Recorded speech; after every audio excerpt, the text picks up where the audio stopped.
Кадамжай районунда бир музыкалык мектеп, маданият үйү, 14 айылдык клуб, 18 айылдык китепкана, Абдыкадыр Орозбеков атындагы музей бар. Алардын баары эл кызматында. 2022 жылы жыл башынан бери айыл аймактагы маданият үйлөрү, айылдык китепканалардын баары райондук маданият үйүнө берилди.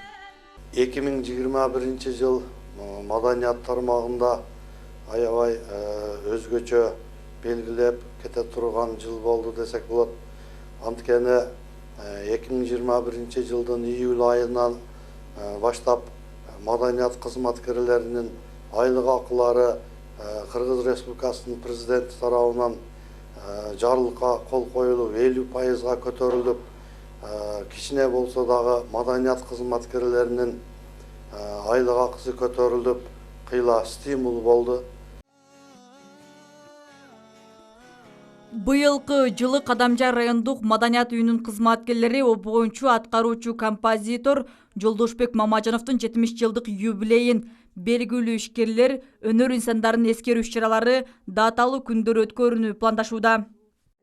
Былтыркы жылы 2020 жылдын жыйынтыгы менен Кайтпас айылына дагы бир маданият үйүнө ылайыкталган бир имарат 4 миллион сомго капиталдык ремонттон өтүп, бул дагы маданият үй үчүн колдонууга берилген. Элинин майрамдык маанайын көтөрүү үчүн кызмат кылып бир чоң жетишкендиктерге жетишебиз деп айтамын. Маданият үйүндө студия ачылып, ушундай элдин кызматында элдин кандай талаптарга негизги болгон ырларды чыгарганга аракет кылып атабыз.